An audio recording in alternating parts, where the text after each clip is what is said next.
And if you can't slap, if you can't touch your woman wherever you want, and if you can't slap, you can't kiss, you can't use cuss words, I don't see emotion there. एक आदमी एक औरत से कहे कि तू मेरे जूते चाट, एक औरत को थप्पड़ मार देने में क्या खराबी है? वो पिक्चर सुपर डुपर हिट हो तो ये बड़ी खतरनाक बात है। ये फालतू फेमिनिज्म, औरत मर्द के बराबर होती है, ये सब सोचने की और उस पर विश्वास करने की कोई ज़रूरत नहीं है।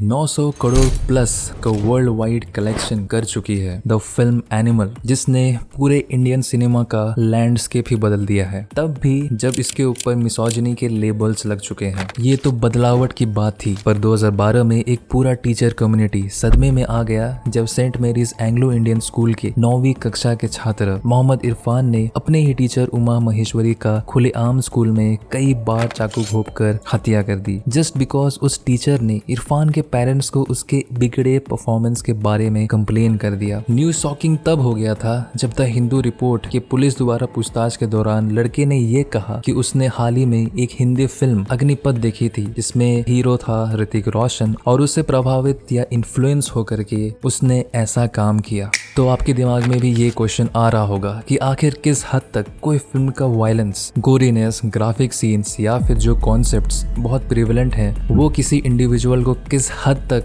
इन्फ्लुएंस कर सकते हैं।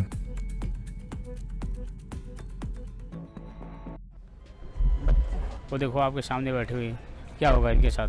पर उनके साथ कुछ हो जाए तो ये सही है। हर किसी का माइंड खराब होता है, किसी का भी हो। ये लड़की को देखो, कितनी ट्रेडिशनल, कितनी संस्कारी दिख रही है ना। और ये क्या पहन के आई हो? कोई इज्जत है कि नहीं? सारे लड़के इसी वजह से तो बिगड़ते हैं। ऐसे बहुत बात हमें अपने आम लाइफ में सुनने को मिलती है अराउंड, जहाँ पे कहीं ना कहीं बॉलीवुड के कंटेंट ने आज के यूथ के दिमाग में पार्टिंग, कैजुअल सेक्स और ग्लैम फैम लाइफस्टाइल को फेमिनिज्म का ओनली इमेज बता करके फेमिनिज्म को बना दिया है टॉक्सिक। जहाँ पे रियल डेफिनेशन अगर मैं फेमिनिज्म का बताऊं आपको, फेमिनिज्म पुरुषों और महिलाओं के बीच समानता में विश्वास करने और उसके लिए काम करने के बारे में है। फेमिनिज्म ये सुनिश्चित करने के बारे में है कि चाहे जेंडर कोई भी हो, उससे सभी सेम अपॉर्चुनिटीज प्राप्त करने का अधिकार है। जहाँ फेमिनिस्ट कोई अनुचित व्यवहार के खिलाफ लड़ते हैं और समाज को बदलने के लिए काम करते हैं ताकि सभी के साथ समान पूर्वक इक्वल व्यवहार किया जाए और उन्हें अपनी पूरी क्षमता तक पहुंचने का मौका मिले। पर यही कांस्टेंट कंपैरिजन और मेन को हराने का मोटो लिए ये अपने फिल्म्स में जोड़े जा रहे हैं, और कैसे फीमेल्स मेल्स को बीट कर सके या इनसे सुपीरियर हो सके, जो असली टॉपिक इक्वालिटी से आपका फोकस हटा देता है। यह है 4 मोर शॉट्स प्लीज का एक सीन, जहाँ ये लड़की, जिसका नाम सिद्धि है, जब उसकी माँ उसके लाइफ में बहुत कंट्रोलिंग हो जाती है और उसको अपना वेट मेंटेन करने को कहती है, तो मेल अप्रूवल लेने के लिए वो एक online life cam X website में जाती है और उस वेबसाइट में वो अपने बॉडी को ओपनली रिवील करती है, जहां उनके रिएक्शंस और कमेंट्स देख के उसे मिलता है सुकून एंड पावर। पर जब लोगों के बीच इसकी सच्चाई सामने आती है तो इसे ऐसा दिखाया गया है कि इसने गलती ही नहीं की है, बल्कि इसकी मजबूरी थी। इवन तीनों में से किसी ने भी इसे ढंग से समझाने की ही कोशिश नहीं की कि साइबर हो बनना गलत है। साथ ही बॉडी पॉजिटिविटी दिखाने के नाम पे आजकल हमें एक्स्ट्रा लार्ज मॉडल्स को पूरा अंडोर्स किया जा रहा है। इवन आप बाहर के देशों में देख सकते हो कि कई मॉल्स में प्लस साइज मैनिकन्स भी लगाए हैं टू प्रमोट बॉडी पॉजिटिविटी। अजी ये कैसा बॉडी पॉजिटिविटी है? अगर बिल्डिंग गिरेगी तो उससे पहले आप गिर जाओगे अपना एंकल तोड़वा के। मैं पूरा पतला होने को नहीं कह रहा, पर अगर कोई लड़का या लड़की अपने आप को फिट और हेल्दी रखेगा तो वो उसके लिए ही बेनिफिशियल होगा, बजाय एक अनहेल्दी लाइफस्टाइल को फॉलो करना जिसमें आप अपने आप को खो दो very early age. Even in the movie thank you for coming में जब कनिका अपने ऑर्गेज्म को डील नहीं कर पाई तो बच्चों को यूज करा गया इस फिल्म को एक्सेप्टेबल करने के लिए। जियान है आप। तो क्या अपने सेक्सुअल डिजायर्स एक्सप्रेस करके इंडिपेंडेंट दिखाना एक बेहतर स्टेप बन गया है पेटियार की स्मैश करने का? सो जितने भी फिल्म्स या शोज मैंने मेंशन किए हैं, इनमें कॉमन क्या है? मिसैंड्री, जिसका मतलब होता है कि अपने हर एक बढ़ते सीन में मेन को नीचा दिखाना या डिसरिस्पेक्ट करना, हेट करना, जहां इनके एग्रेसिव सेक्सिस्ट रिमार्क्स को भी कॉमेडी में लिया जाए। यही टॉक्सिक पना ने उन सभी लड़कियों के माइंड में ये इनग्रेन कर दिया है कि बीइंग टाइडी इज ओके, पर तुमको बहुत मेकअप लगाना होगा खूबसूरत दिखने के लिए, और तुम बहुत ही अत्यंत सुंदर हो किसी भी आकार और प्रकार में, पर शायद तुम्हें बहुत डिफरेंट क्लोथ्स ट्राई करने होंगे to be sexy and survive in today's fashionable world. Even ये क्लिप से आपको पता चलेगा कि कैसे मेन के प्राइवेट स्पेस को इंपॉर्टेंस नहीं दिया जाता है। आप देख सकते हो विदाउट एनी हेसिटेशन, किसी झिझक या ऑकवर्डनेस दिखाने के बजाय हर लड़की और हर औरत कितने करीब है इन एक्टर्स के। इवन वो लोग ट्राई कर रहे हैं उन एक्टर्स को किस करने, और ये सब एक्टर्स भी हंस रहे हैं ताकि उनको बुरा ना फील हो। ये सब चीज को आप साइड कर दो, नेग्लेक्ट भी कर दो, तो ये सुन के दुख होता है कि ये सिचुएशन में आदमी को क्या ही तकलीफ हो रहा होगा, उनको तो मजा आ रहा होगा ना। ये एक डेफिनेट सेक्सिस्ट और साथ में ऑफेंसिव रिमार्क है किसी के लिए भी।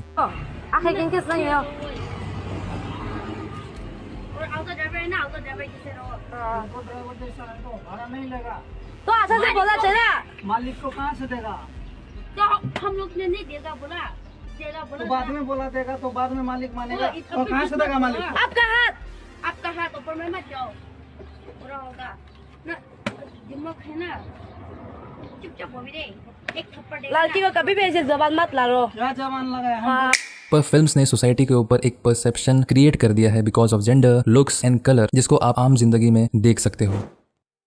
पर ऐसा नहीं है कि फेमिनिस्ट मूवीज अच्छी नहीं बन रही। आप रिसेंट के भक्षक फिल्म देख सकते हो जिसमें भूमि पेडनेकर ने बहुत अच्छी तरीके से एक्टिंग किया है। दिल दहल जाएगा इस फिल्म के सीन देख करके, और ये फिल्म ट्रू इवेंट्स पे भी बेस्ड है। ऐसे ही कहानी, queen, secret superstar, Shakuntala Devi जैसे फिल्म्स हैं जिनमें औरतें उन पेट्रियार्कल व्यूज को टक्कर देती है, जहां विमेन के कैपेबिलिटीज को क्वेश्चन करने पे वो मुंह तोड़ जवाब देते हैं, एंड इवन सोशल इनजस्टिस के ऊपर रोशनी डाली गई है। संदीप रेड्डी वांगा का ये स्लैप वाला इंटरव्यू जब मैं देखता हूँ तो मुझे the James bond Sean Connery का ये इंटरव्यू याद आता है। I think it's absolutely right.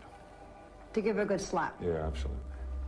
जहां दोनों वीडियो में डिफरेंस ये है कि मिस्टर वांगा फिल्म में थप्पड़ मारने की बात बोल रहे हैं और मिस्टर कॉनरी रियल में थप्पड़ मारने की बात बोल रहे हैं। हाल ही में जब सर जावेद अख्तर ने एनिमल के फिल्म के लिए एक रिमार्क संदीप रेड्डी वांगा के कोर्ट में फेंका तो डिफेंस के तौर पे एसआरवी ने कहा कि क्या फरहान को मिर्जापुर के लिए ये सब टोचन अपने तरफ से दिया क्योंकि उसमें ज्यादा वल्गैरिटी और फाउल लैंग्वेज का यूज हुआ था, और वो तो आपके नजदीकी फोन में भी उपलब्ध है। ऐसे ही बहुत बड़े यूट्यूबर्स भी बर्गर का एग्जाम्पल देते हैं कि अगर तुम बर्गर खाते रहोगे तो हार्ट अटैक तो आएगा ही, बहुत सही, और सिगरेट पीते रहोगे तो कैंसर भी हो जाएगा। पर फिल्म्स और बर्गर में एक बहुत बड़ा डिफरेंस है और वो है फिल्टर का। फिल्म के रिलीज के पहले ही सबको अपनी सेंसरशिप मिलती है, या तो वो यू सर्टिफिकेट का होगा या यूएस सर्टिफिकेट का होगा या फिर ए सर्टिफिकेट का होगा। वैसे ही एनिमल को भी मिली ओनली अडल्ट्स ए सर्टिफिकेट, जहाँ पे आप बच्चों को वो फिल्म कतई नहीं दिखा सकते हो। और बर्गर तो कहीं हवा से आते नहीं किसी के पास, पेरेंट्स ही अपने बच्चों को बर्गर से इंट्रोड्यूस कराते हैं। पुराने समय में कंटेंट रीच बहुत ही लिमिटेड था, जहां TV was the big addiction, पर ये 90s का टाइम नहीं रहा। It is the next big generation जहां सभी अलग होके भी एक फोन दूर है बस। And with the use of internet आज के टाइम पे तुम बॉलीवुड के हर एक कंटेंट को आसानी से एक्सेस कर सकते हो, इवन कोई भी देश के कंटेंट को एक क्लिक से देख सकते हो। तो ऐसे में पेरेंट्स को अपने बच्चों का मीडिया कंजप्शन कंट्रोल करना पड़ेगा, इवन अच्छे से अपने बच्चों को मॉनिटर करना पड़ेगा आखिर वो थोड़े ट्रिगरिंग कंटेंट देखने पे कैसा रिएक्ट कर रहे हैं। एनिमल, कबीर सिंह जैसी फिल्म समाज के लिए कैंसर है, मिसोजिनी का रेड फ्लैग है, या फिर और भी बहुत कुछ। पर रणविजय और कबीर जैसे फिक्शनल कैरेक्टर्स फ्लॉड है अपने वेज में, जहां कबीर को शुरुआत में ही बता दिया था कि अगर तुम अपना गुस्सा, अपने क्रोध को संयम में नहीं रखोगे तो तुम्हारा कोई भी हाई प्रोफाइल जॉब हो, तुम किसी क्रिमिनल से कम नहीं होगे। पर लोग किस बात को गौर करने लगे कि कबीर ने प्रीति को थप्पड़ मार दिया, पर इस पे नहीं कि कैसे कबीर की लाइफ प्रीति के जाने के बाद नीचे जाने लगी और अल्कोहल और ड्रग कंजम्पशन ने उसको अपने आप से अलग कर दिया। जहां अपने गलती की अकाउंटेबिलिटी लेने के बाद और ड्रग्स अल्कोहल छोड़ने के बाद ही वो अपने लाइफ में आगे बढ़ पाया। पर एनिमल का सिचुएशन यहाँ पे डिफरेंट है। फिल्म में रणविजय इल मैनर्ड था अपने एक्शंस में, जहां जब चांटे भी उसे पड़ते थे तो सही लगता था, पर उसका डिमीनर गीतांजलि के साथ बुरा नहीं था first half, until unless Zoya वाला सीन हुआ जहां तुमको अनईजी फील होता है हर टाइम। और जब रणविजय अपना चीटिंग कन्फेस करता है और जिस तरह से रश्मिका अपने कैरेक्टर गीतांजलि के इमोशंस को होल्ड करती है, वो बहुत इंपॉर्टेंट लगता है मुझे उस टाइम, क्योंकि वो समझ गई कि ये वो रणविजय नहीं है जिसने मुझे कभी धोखा ना देने की कसम खाई थी और ये अब एक एनिमल बनते जा रहा है। और जितनी भी बात मेरे मन में थी गीतांजलि ने सारी बात बिना झिझक बोल दिया और वो सब बात सच भी थी। कहाँ गया तेरा अंदर का अल्फा मर्द? हाँ, मर गया। तू भी बाकी सब की तरह है, nothing special. I'll sleep with someone and come to you and say sorry. चलेगा? मैं करूँ? तू ये नहीं कर पाएगी गीतांजलि। एनिमल फिल्म में जिस चीज से तुम्हें प्रॉब्लम होगी वो होता है ऑडियंस का रिएक्शन। जहां जोया रणविजय के सीन के बाद मुझे रणविजय को वैसा देख और उसके बातों को सुन के डिस्गस्ट फील हो रहा था। जहां ऑडियंस का रिएक्शन मेरे रिएक्शन से तो बहुत अलग था। तृप्ति दिमरी जिसने बुलबुल और कला जैसे बेहतर फिल्मों में काम किया है, उनका नाम एनिमल से ऊपर आ गया। इंस्टाग्राम में भी इनके 1.3 मिलियन फॉलोअर्स थे, पर इस मूवी के बाद सीधे 5 मिलियन फॉलोअर्स पे आ गए। इवन एक फिल्म के बाद वो नेशनल क्रश भी बन गई सबकी, just because of this scene. तो ऑडियंस का रिएक्शन बहुतों के लिए तकलीफमय हो सकता है, जिसको लेकर जावेद अख्तर ने ये पॉइंट बोला था कि एक बहुत बड़ी जिम्मेदारी इस वक्त सिनेमा बनाने वालों से ज़्यादा सिनेमा देखने वालों की है। ये आपकी जिम्मेदारी है कि आप तय कीजिए कि कैसी फिल्में बनेंगी और कैसी फिल्में नहीं बनेंगी। एक वर्ड एक्सप्रेशन में पेटियार की मेल डोमिनेंस को दर्शाता है, जहां man is at +1 and female is at -1। पेटियार की रूल्स ने सिर्फ वुमेन के लिए नहीं पर मेन के लिए भी अपनी दिक्कतें रच दी है। जहां अमिताभ बच्चन की कही बात मर्द को दर्द नहीं होता है, मैस्कुलिनिटी का वॉलपेपर बन गया है। जहां मेन को स्ट्रॉन्ग और ब्रेव होने को कहता है, ये भी मान लिया जाता है कि सारे फाइनेंशियल रिस्पॉन्सिबिलिटीज आदमी के होते हैं। लड़की उनको प्रीफर करती है जो मेल्स डोमिनेटिंग होते हैं और उनको प्रोटेक्ट कर सके। ऐसे कॉन्सेप्ट सुन के एक आदमी तो अपने मन के बातें खुल के एक्सप्रेस करने नहीं सीख पाता। ये है चिंटू, बस 9 साल का है। जब उसकी स्कूल में बहस हुई तो वो रोते हुए घर पहुंचा, अपने माँ को गले लगाया। माँ उसे ऐसा देख उसके कान के नीचे एक बड़ा रैप्टा मार के शांत करा दिया, ये बोल के कि लड़के की तरफ बिहेव करो, क्या ऐसे रो रहे हो। अपने इमोशंस फीलिंग्स को दबा के चिंटू बस माइंड में ये समझ गया कि रोना मेरी चीज नहीं है, अपने फीलिंग्स को इस तरह से एक्सप्रेस करना मेरी चीज नहीं है, और रोना तो कतई मेरी चीज नहीं है। जहाँ फिल्म हमें ये भी दिखाती है कि दिल टूटने पे अल्टीमेट कमबैक होता है, पर उन्हें क्या बताओ, मेरा दिल नहीं टूटना चाहिए। अगर टूटा तो उन हजारों बिखरे टुकड़ों में उसकी यादों को कैसे भुला दूं। इवन जब टाइटैनिक शिप डूबा था तब वहाँ प्रोटोकॉल था to save the women and children first, और उसमें बस 20% से भी कम मेन बचे थे। जहाँ एक पोयम भी लिखा गया था, वेयर मैनहुड पेरिश नॉट करके, जो कि ये आइडिया कैप्चर करता है कि वहाँ मेन तो मर गए होंगे पर उनकी मैनहुड और वो जेंटलमैन का कॉन्सेप्ट और स्ट्रॉन्ग हो गया। तो ये उनकी मजबूरी नहीं थी, पर कहीं ना कहीं ये दोनों एक आदमी के लाइफ के लिए बहुत कीमती और साथ में कमजोरी भी होते हैं, इसको वो मरते दम तक नहीं खोना चाहते। गौर से देखो इन 2 वर्ड्स को, वायलेंस एंड अब्यूज।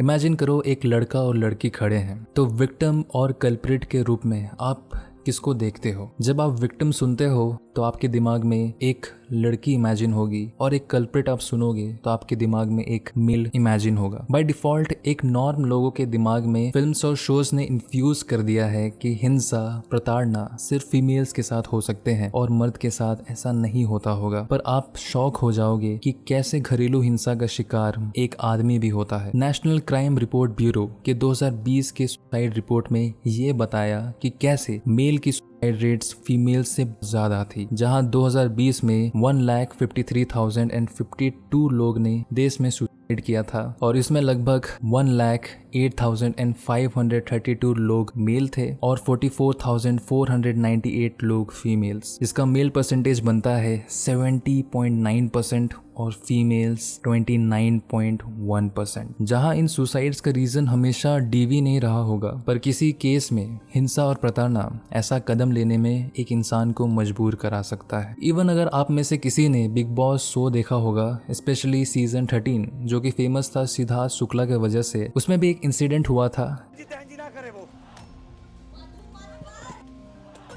विशाल जब मधुरिमा के मुंह में पानी फेंकता है तो मधुरिमा पूरा बौखला जाती है और विशाल को पैन से इतना मारती है कि उसका ऐस तोड़ के रख देती है, मतलब लगातार बम पे वार। दोबारा पैन खोजती है उसे मारने के लिए भी। लोग जब ये इंसिडेंट को रिकॉल करते हैं या सुनते हैं तो उनको फनी लगता है, पर सिचुएशन को उल्टा कर दीजिए, कोई भी हंसने नहीं वाला इस पे। सेम चीज और एक शो में हुआ था जिसका नाम था दादागिरी, जिसमें उस शो की लेडी होस्ट ने उसके कंटेस्टेंट राजीव भाटिया को जोरदार थप्पड़ जड़ दिया था, जिसका उन्होंने भी मुंह तोड़ जवाब दिया वापस, आउट ऑफ रिएक्शन। सिर्फ लड़की का रोना बाकी था। वहाँ जितने भी लोग थे सेट में, उन सभी ने राजीव को पकड़ के कूटा बिना कुछ सोचे। और मैं ये बता दूं, ये स्क्रिप्टेड नहीं था। और जो ये रणविजय, कबीर जैसे कैरेक्टर्स हैं, वो फिक्शनल कैरेक्टर्स हैं। फिल्म में उन्हें ओवर अचीवर्स की तरह दिखाया गया है और इनके बेस कंडीशन जो है वो रियलिटी में एक आदमी से मैच ही नहीं होंगे। तो वायलेंट फिल्म से इन्फ्लुएंस होने से ज्यादा अभी वायलेंट गेम से सबको अलर्ट करना चाहिए। इवन प्रीवियस ईयर बच्चों के बीच BGMI का क्रेज ऐसा बढ़ गया कि वो गेम एडिक्ट हो चुके हैं। उनके स्टडी शेड्यूल डिटोरिएट होते जा रहे हैं। And for what? A virtual medal. मानसिक रूप से बीमार और पागल और अपने ही लोगों में एग्रेशन दिखाते जा रहे हैं। और सब्सटेंस अब्यूज चीजों को और खतरनाक कर देता है कि कोई अपनों की ही जान लेने पे आ जाते हैं। तो प्यार में जो रिस्पेक्ट होता है किसी के लिए, वो दिल से होता है, डर से नहीं। और रिलेशनशिप्स को हम लोग कंपेनियनशिप या पार्टनरशिप भी कहते हैं। तो उसमें लव 50-50 नहीं होता है, पूरा 100-100 होता है दोनों साइड से। मतलब अत्यंत से भी आगे अगर करना हो तो तुम कभी अपने पेरेंट्स से भी उनके लाइफ जर्नीज पूछोगे तो वो तुम्हें अपनी स्ट्रगल्स और सैक्रिफाइसेस ही बताएंगे, पर ये नहीं कि हम दोनों में से मैं ज्यादा कॉम्पिटिटिव थी या फिर मैं ज्यादा स्ट्रांग था। आर्ग्यूमेंट्स तभी रुकते हैं अगर दोनों में से एक समझ जाए कि लड़ाई ज्यादा हो रही है। और घरेलू हिंसा किसी भी तरह से अपनी डोमिनेंस दिखाने या अपने क्वेश्चंस के आंसर लेने का जरिया नहीं है। तो मुझे ये नहीं दिखाना कि एक जेंडर दूसरे से ज्यादा विक्टिमाइज्ड है, पर कुछ फॉल्स एक्यूजेशंस की वजह से असली चीजों में पर्दा आ जाता है। और जो रियल में स्ट्रगल कर रहे हैं, जिनके साथ रियल में इनजस्टिस हुआ है, उनकी जरूरत वाली जस्टिस मिलने में या तो डिले हो जाती है या फिर सिचुएशन नामुमकिन सा हो जाता है। तो ये था मेरा वीडियो। इस पे अभी पार्ट 2 भी लाने का सोच रहा हूँ अगर अच्छे रिस्पॉन्सेज मिले तो। And thank you for all the previous responses जो कि मुझे पिछले वीडियो में मिले एंड बहुत अच्छा लगा उनको देख करके। और ऐसे ही वीडियोस और भी आते रहेंगे। तो मैं हूं निखिल ऑनेस्टी। लाइक बटन जरूर दबाइएगा और मेरे चैनल को सब्सक्राइब करना मत भूलना। एंडिंग खराब है ना? एंडिंग सही नहीं।